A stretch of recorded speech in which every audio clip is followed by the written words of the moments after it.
कभी शिकार किया, शिकार करने के बाद में गए, मस्ती किए, और मस्ती में क्या किया, चारकोल उठाया, गेरू उठाया। सर्वाधिक किस रंग का प्रयोग हुआ, गेरू का हुआ। गेरू नहीं होगा तो चारकोल होगा, जो कोयला कहते हैं, कोयला कहा जाता है, लकड़ी का कोयला हो या कोई ऐसा हो। नहीं तो एक और भी कहा गया है, नोकीले, नोकीले पत्थर का भी प्रयोग किया था। नोकीले पत्थर के माध्यम से भी इन्होंने बहुत सारे चित्रण किया। अब बहरहाल ये जो नोकीले पत्थर से ऐसे लाइनें खींच देते थे, इसको अपनी कला की भाषा में क्या कहा जाता है, ऐसे खींचते थे ना, आपको मालूम है। और ये कला की भाषा का एक क्वेश्चन है, कई बार आपके पेपर में पूछा गया, चाहे टीजीटी ले लीजिए, पीजीटी ले लीजिए, यूजीसी नेट ले लीजिए, सभी जगह। और यही नहीं, बहरहाल आईएसपीसीएस या एसएससी के जो क्वेश्चन है वहां के लिए तो बड़े अच्छे है ही। तो एक बार हम क्लियर करते हैं और एक थोड़ा सा चर्चा करते हैं आपसे अभी। तो यहाँ पर क्या क्वेश्चन सही हुआ, शिकार। चलिए शिकार की बात करते हैं। शिकार की बात करते हैं तो राजस्थान की एक उपशैली है, राजस्थान की क्या है, एक उपशैली है जो अपने शिकार के लिए जानी जाती है। अब लीजिए भैया, आप लोग एक गुस्सा होते होंगे, सर तो क्वेश्चन पे क्वेश्चन, क्वेश्चन पे क्वेश्चन है। जैसे एक किसी फिल्म में आपने देखा होगा, बड़ा अच्छा डायलॉग था कि भैया डेट पे डेट, डेट पे डेट, डेट पे डेट, है ऐसे होता है। अरे आप क्वेश्चन पे क्वेश्चन ही चलता रहता है। तो आपको मालूम होगा कौन सी शैली है भैया, कोटा है।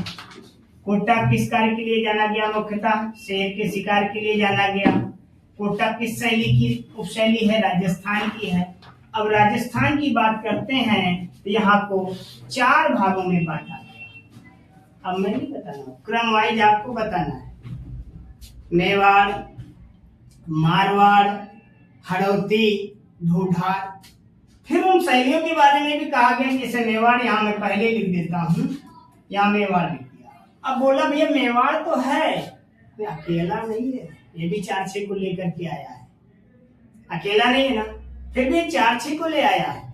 कैसे लाया है, कौन कौन सा है, कोटा, बूंदी, झालावाड़ा, किसमें आता है, हड़ौती का है? मैं ना जानता, आप जानिए। तो इनको चारों को मेवाड़, मारवाड़, जो भी है, हड़ौती, ढूंढार, इनके साथ जो उपशैलियां हैं ये आप कमेंट बॉक्स में लिखिए, और नहीं क्लियर है तो जाके पढ़िए, ऐसी कमी को समझिए। और मेरी बातों पर आपको विश्वास नहीं हो रहा हो तो आज के पहले जितने भी पेपर आप दिए हैं, अचेतन को दौड़ाइए। ऐसे ही क्वेश्चन महोदय आप गलत करके आए थे और सब यहाँ खूब पढ़े थे, लेकिन हमारा चौपट कर दिया। ऐसे ही क्वेश्चन आपको माइनस किया और आपको घर बैठा दिया। इन पे मेहनत करिए। अब यहाँ कोटा की बात किया गया, शेर की शिकार की बात किया गया, इसके साथ यहाँ का राजा कौन था ये भी आपको मालूम होना चाहिए। कौन था राजा, राव उमेश सिंह थे। राव उमेश सिंह का नाम आएगा या राजा उमेश सिंह का नाम आएगा, बताइए जल्दी से। एक बंदा इसमें से तो कोटा शैली का है, दूसरा बूंदी शैली का है। अब बूंदी शैली की बात करते हैं तो अपनी 2 कलाकृतियों के लिए जाना जाता है। अभी चर्चा करेंगे, लेकिन आप बता दीजिए, क्लियर है? अब यहाँ बूंदी की जब हम बात करते हैं तो आपको मालूम होगा इनकी 2 कलाकृतियां 2 जगह संग्रहित हैं। एक तो भारत कला भवन, भारत कला भवन, एक बार मैं इसको क्लियर कर देता हूँ। एक तो जब हम बूंदी की बात कर रहे हैं तो आपको मालूम होगा एक कलाकृति कहाँ है, भारत कला भवन वाराणसी। कहाँ है, वाराणसी। दूसरी कहाँ है, इलाहाबाद या प्रयागराज संग्रहालय आप कर सकते हैं, वर्तमान में इलाहाबाद संग्रहालय। अब आपको मालूम होगा, ये चीज देख रहे हो, ये भी एक जगह राग रागनी है, एक जगह भैरवी रागनी है, दोनों अलग अलग हैं। तो कहाँ पर कौन संग्रहित है?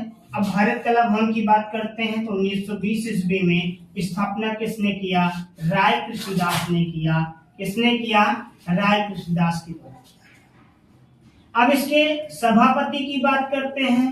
सभापति आजीवन तो कौन थे? रविन्द्रनाथ टैगोर।